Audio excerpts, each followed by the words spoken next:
Bom, pessoal, agora a gente tem uma situação que é diferente, certo? Mas nesse exercício aqui, ele na letra A ele está pedindo para a gente fazer algo que a gente já fez, né?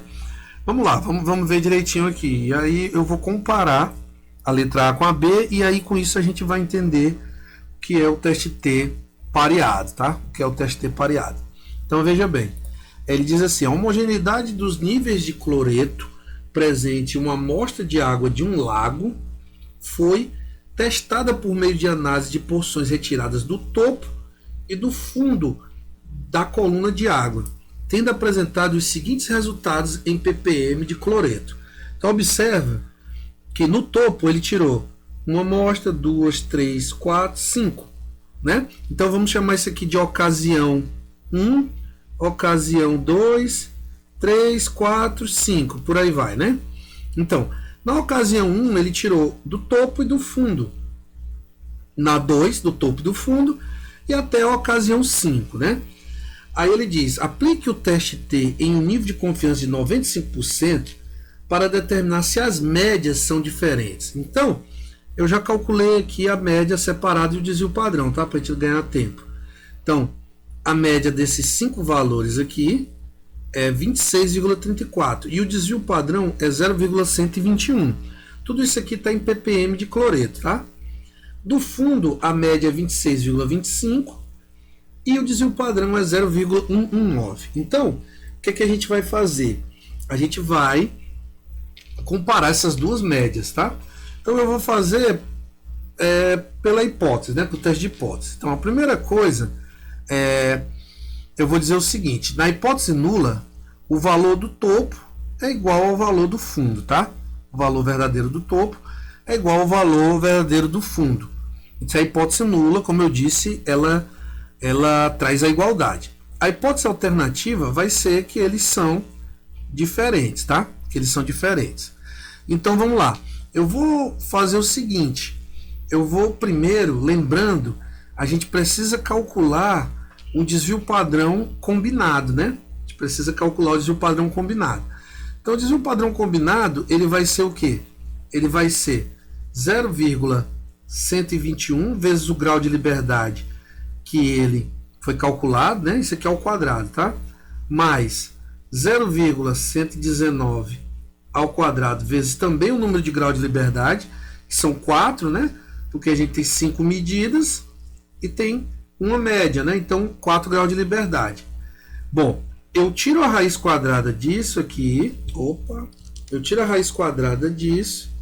E essa raiz quadrada vai ser o meu desvio padrão combinado. Então, desculpa, pessoal, tá errado. Eu preciso dividir isso aqui pelo número de grau de liberdade total. 4 mais 4, né?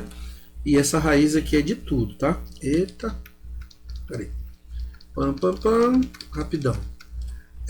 Isso aqui dividido pelo número total de grau de liberdade, a raiz quadrada disso é o desvio padrão combinado.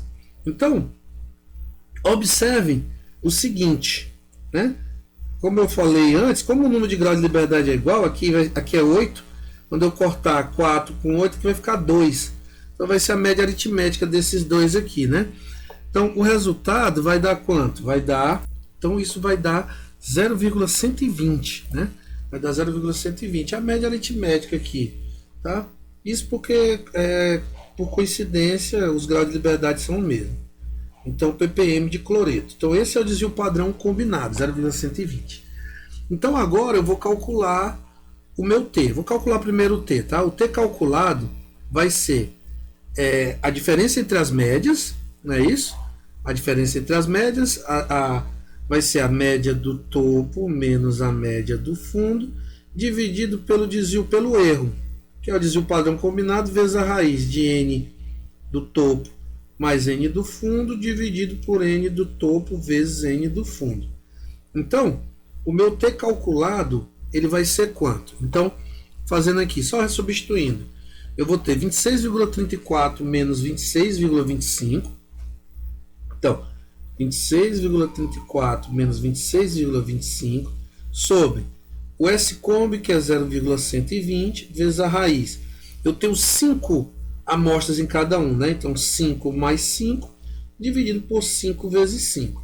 Então, esse T calculado vai dar quanto? Fazendo a continha aqui, então, isso vai dar 1,1858, né? Então, 1,1858. 1858, tá certo. Então, 1,1858. Que aproximando para duas casas, né? Esse aqui é 5, eu vou para o par mais próximo, 1,18, tá? Então, 1,18. Beleza. Esse é o meu valor positivo, tá? Positivo. Esse é o meu T calculado. Agora, vamos lembrar de uma coisa. Eu tenho um problema aqui, um SCOM baseado em 8 graus de liberdade.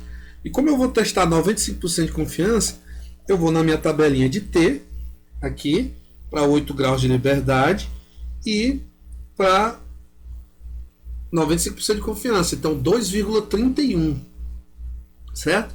Então, é um problema de duas caudas, né? Porque eu estou verificando a diferença. Então, eu olho na coluna de 95 mesmo. Esquecendo, se fosse de uma cauda, eu tinha que olhar na coluna de 90, como eu mostrei no vídeo anterior. Então, 2,31. Certo? Então, o meu T calculado é 2,31. Então, vamos lá. Aqui, na minha curva, o meu T crítico, né? Ele é 2,31 e aqui menos 2,31. Então essas regiões aqui são as regiões de rejeição e no meio eu tenho os meus famosos 95%, né? Lembrando que aqui é 0,025 ou 2,5% e aqui 0,025 da área. O meu T calculado ele é 1,18. Então 1,18 aqui está o zero bem no meio e 1,18 está para cá, né, pessoal? Então não caiu na região de rejeição. Então nós não rejeitamos H0, né? Não rejeitamos a hipótese nula. Como a gente não rejeita a hipótese nula, então a gente pode dizer que as médias, as médias, exatamente, não são significativamente diferentes. Ou seja, eu não posso dizer que o TO no topo e no fundo são diferentes, não posso. Então, aqui nesse contexto, 2634 é igual a 2625.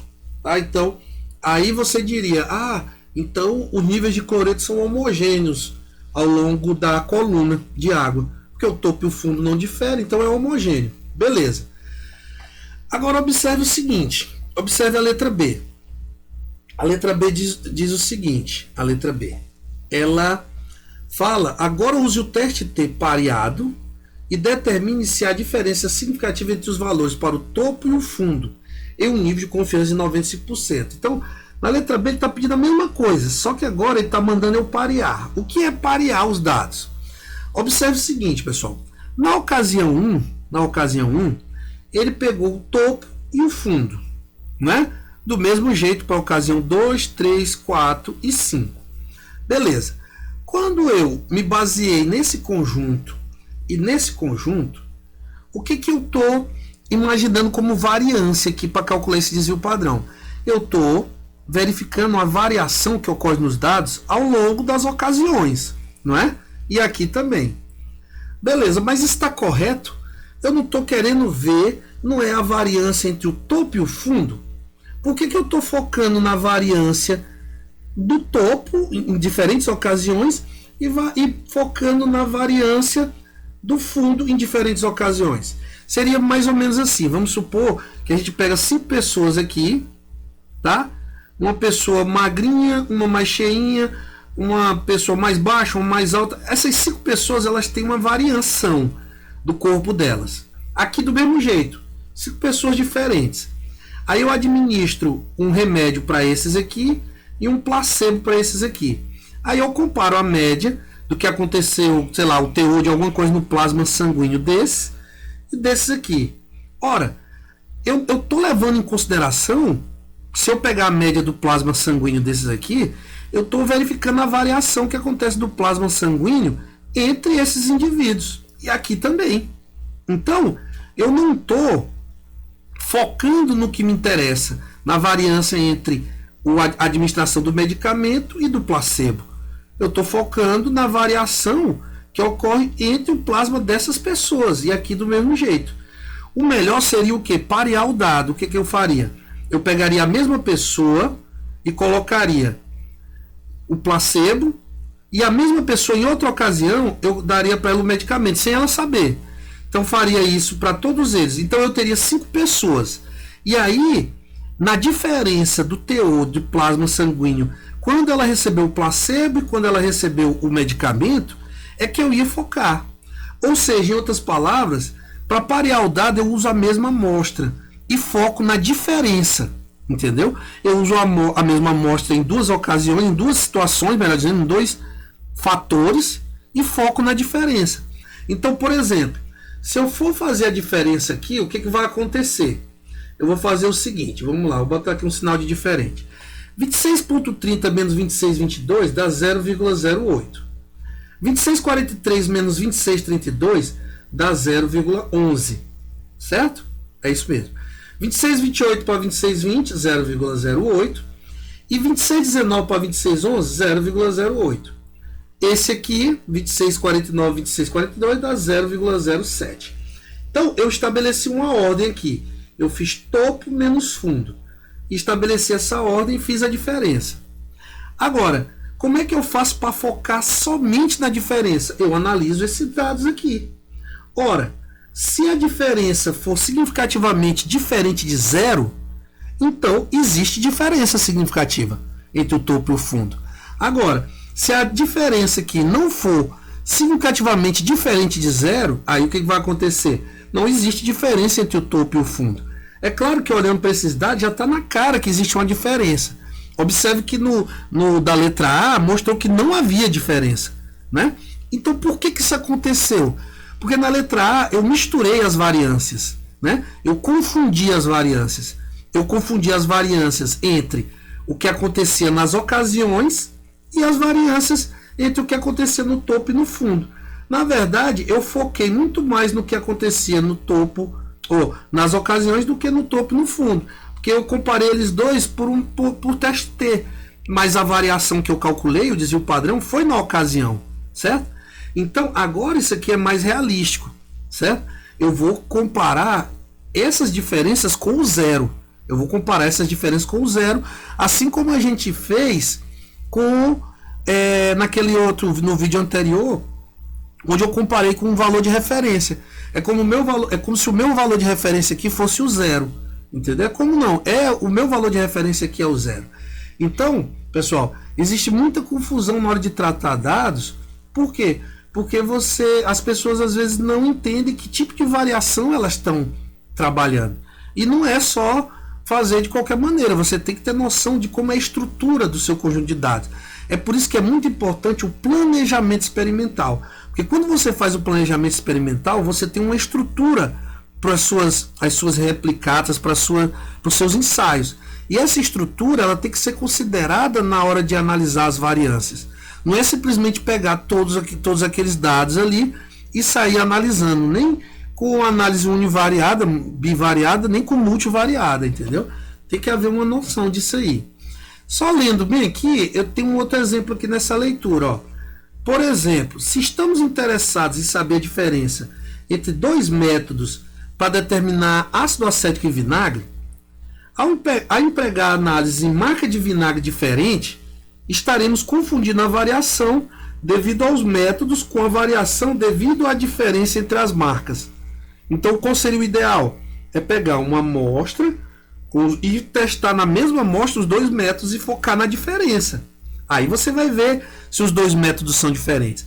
Agora, se você usar um método numa marca, uma marca A, e usar um outro método numa marca B, você vai estar inevitavelmente confundindo a variação que ocorre entre A e B. No exemplo que eu dei aqui do medicamento, eu vou estar confundindo a variação no sangue que acontece numa pessoa gorda, numa magra, numa mais alta, uma mais baixa, e isso vai prejudicar a minha análise, certo? Então não é simplesmente pegar valores e comparar médias. A gente tem que ver como é a estrutura do conjunto de dados, certo? Bom, fazendo aquilo ali, usando esse conjunto de dados das diferenças, eu vou transpor para cá 0,08, 0,11, né? Então aqui topo menos fundo, 0,08, 0,11, 0,08, 0,08 e 0,07. Então, eu vou chamar isso aqui de delta, tá? Quanto é o delta médio? Então, eu vou fazer a média desses 5 valores aqui, tá? Então, quanto é que vai ser essa média? Então, a média aqui, fazendo aqui a conta, vai ser 0,084 e o desvio padrão vai ser 0,0152. Isso tudo aqui está em ppm de cloreto, Olha só, esqueça por um instante o outro conjunto de dados. O que eu tenho agora aqui são 5 valores. Desses 5 valores eu calculei a média, somei eles, dividi por 5 e calculei o desvio padrão, né? Cada um menos a média ao quadrado, esse menos a média ao quadrado, o somatório dividido por 4. O número de grau de liberdade aqui é 4, porque agora o meu conjunto tem 5 medidas, que são 5 diferenças, e o meu grau de liberdade é 4. Aí vamos lá. Como é que fica então a minha hipótese nula? A minha hipótese nula é que esse meu delta, que eu vou chamar o valor verdadeiro de delta, o mi delta, ele vai ser igual a zero. É a hipótese nula. O meu valor verdadeiro aqui, ele é zero, né, pessoal? O meu valor verdadeiro é zero. Eu estou checando essa diferença contra o zero. E a hipótese alternativa é que esse valor, esse mi delta, é diferente do valor verdadeiro, o valor de referência, que é o zero. Ou seja, é diferente do zero, tá? Desculpa, Ctrl Z. Isso aqui é diferente do zero. O mi delta é diferente do zero. Então, eu vou checar nas duas caudas. O que acontece? Quando eu vou pegar o T crítico para 4 graus de liberdade e 95% de confiança. Vamos lá na tabela. Então, 4 graus de liberdade e 95% de confiança é 2,78 o meu T crítico, tá? Então, vamos lá. 2,78. Então, tá aqui, mais 2,78 e menos 2,78. Então, aqui são as minhas regiões de rejeição. Qual é o meu T calculado? O meu T calculado vai ser o quê? O meu delta médio, que é o que estima esse valor verdadeiro de diferença, menos o zero, que é o meu valor de referência, dividido pelo desvio padrão, que por sua vez é dividido pela raiz de n.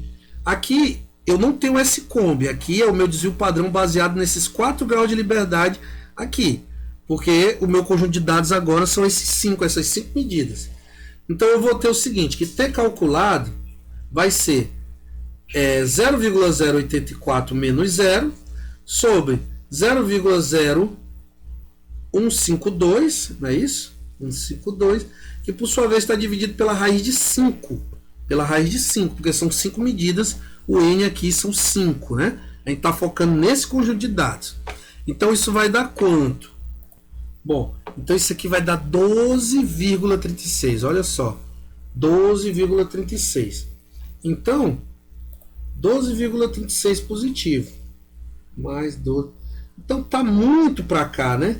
Tá muito na região de rejeição. 12,36 está muito para cá. Então caiu na região de rejeição. Então rejeitamos H0. H0 diz o quê? Que isso é igual a zero, essa diferença. Se a diferença é igual a zero, é porque o topo e o fundo são iguais. Não é isso? Porque um menos o outro vai dar zero se eles são iguais. Então eu vou rejeitar isso. Se eu rejeito isso, eu vou para a hipótese nula. Então a diferença ela é diferente de zero. Se a diferença entre o topo e fundo,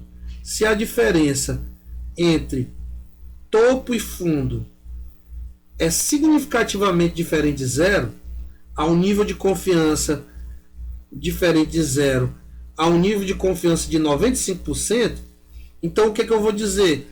O teor de cloreto não é homogêneo. Por quê? Porque existe diferença entre o topo e o fundo. Então o teor de cloreto não é homogêneo, tá? Então, observe que isso contradiz a letra A. Então a letra A dizia que eles não eram diferentes. E mais uma vez, agora respondendo a letra C. Por que as conclusões são diferentes? A conclusão é diferente porque na letra A eu foquei na média, na variância entre as ocasiões. E não era o que me interessava. Eu tinha que focar na variância das diferenças, certo? Então isso é parear os dados, tá, pessoal? Então isso é parear os dados. Então não é só saber o teste, não é só aplicar o teste, não é só colocar no computador e ele te dá o resultado. Você tem que saber o que está fazendo, você tem que ter noção de como é a estrutura dos dados. Isso vale para dados simples como esses aqui e vale para experimentos mais sofisticados, instrumentais que geram muito mais resultados, tá? Então, esse é o teste T pareado. Então agora nós estamos aptos a progredir para a parte de modelos, tá? Para a parte de modelos. Então, finalizando esse vídeo, eu quero que vocês, eu vou preparar eu vou colocar também uma listinha aqui com outras questões e eu quero receber tanto a anterior quanto essa, tá? E eu vou dizer no grupo o dia, tá ok? Então vamos lá.